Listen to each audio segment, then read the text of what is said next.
Meghann Scully and this is the Limerick Post Show. Now I'm joined by Bernadine and we're here in the absolutely amazing Narative 4 on O'Connell Street. I have to say, my first time in here and I just walked in and honestly, I'm still looking around. It's incredible. Yeah, we're very lucky. It's a beautiful building. It was renovated only a few years ago by Feeney McNamara Architects. So it was a lovely partnership to work with them. So it was James Lawler, our director, who really kind of oversaw the management of that. And the idea was to create a space that's both an office but also a workshop space and a venue that has a kind of flexibility that allows us to run multiple things here but also make it feel kind of comfortable and safe for people to come in here as well, so it doesn't feel like a classroom. Yeah, no, it's fabulous. And I have to say, I think what kind of almost shocked me the most was it's such one of these big old Georgian buildings here on O'Connell Street, but you've managed to bring in so much light and air and space. But also I read that it used to be a library.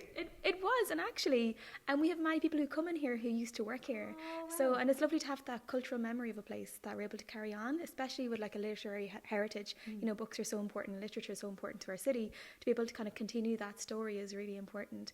And so it's been really, really nice. Even some of the people that we've trained, they're like, my mother used to sit over here.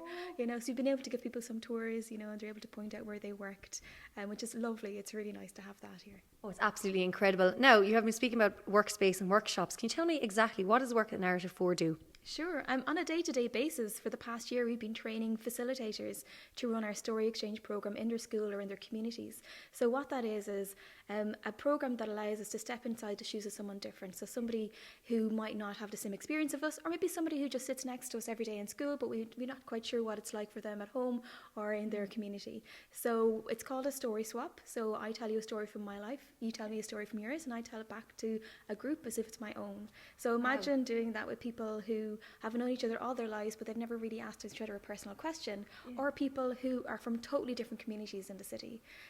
So that's kind of the basis of what we do. The programme was set up by Irish author Colin Meghann in New York, and so it's now a global organisation. Wow. But actually, we're really lucky in Limerick because we are the only place of the whole global network that has a physical space.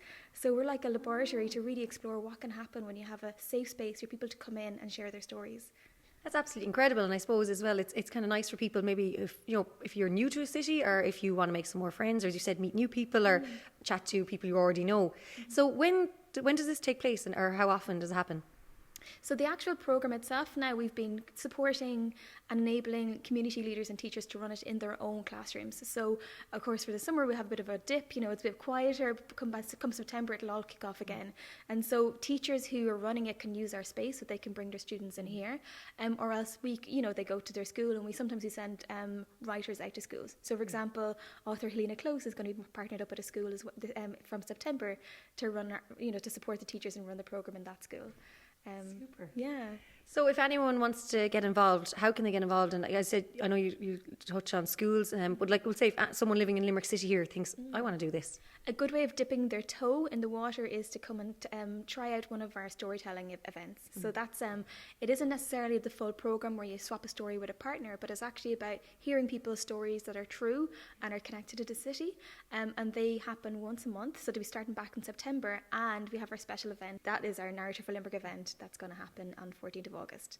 That is absolutely wonderful. So I think if people come to the event on the 14th of August and 13-14, as you said, they'll get a taste for what is involved, and then they can get involved themselves.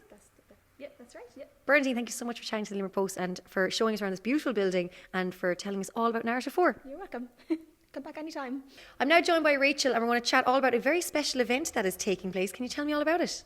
The event is called A Narative for Limerick. It is, we've been holding series of them. So usually they happened here in our base in O'Connell Street, but this one is going to be happening in 13-14 on the 14th of August. So there's going to be people like Cindy Joyce, Dan Mooney, Helena Close and Blake are going to be there. And what they'll do is they'll tell stories kind of relating to Limerick or their time in Limerick or personal stories. So it seems to be a great event, so everyone's quite excited about it. And this has been going on now for a couple of years, hasn't it? Yeah, it has. So we've decided now to kind of move the event to change the dynamic of it. So that's where we're going to go to 13-14. So the ones that we've held here have been very popular. So it's nice to change it up. It is. It's always nice, and I think to bring people maybe to other venues, because if you kind of get used to one place, it's nice to kind of almost take people out of their comfort zone, because I'm sure you have people that come here all the time that get really used to the place and feel really safe and confined, and it's nice then to kind of like push the boundaries a little bit. Absolutely, yeah. We have regulars who kind of will come to all the storytelling events. So it's nice to change it. It changes the dynamic of it, and I think holding it somewhere else, kind of, you get different things from different people. So it'll be nice, especially for like the regular people, to change it up and go somewhere else. Now, will there be a theme on the night, or will each speaker kind of have their own kind of avenue that they'll take? They'll all take their own avenue. Like the theme is a narrative for Limerick. So it's stories based around that, really, but like they're all personal stories, so they're not like mentored in what to say or anything. They come up with their own thing and tell that story. I feel like there'll be some really cracking stories, because I think Limerick is just one of those places that even I find when people come to visit for a weekend, something's always going to happen there. There'll be a fun story, or there's a chicken hut, or there's always kind of something in there that it makes Limerick like what it is. Yeah, absolutely. And I think all the people that are coming, they're quite different people. They all come from different backgrounds, different professions, different places. So it's interesting to see kind of what they'll come out with on the night. So is this event open to everyone, and how can you get tickets? Yeah, it's open to everyone. Tickets are available on the door at the night, or you can pop in here and we have tickets available. So you can get them here, and 50 out O'Connell Street. Lovely stuff. And what time does it kick off in 13-14? It starts at 7:30, so from 7:30 on. Super stuff. Rachel, thank you so much for chatting to Limerick Post. Thank you.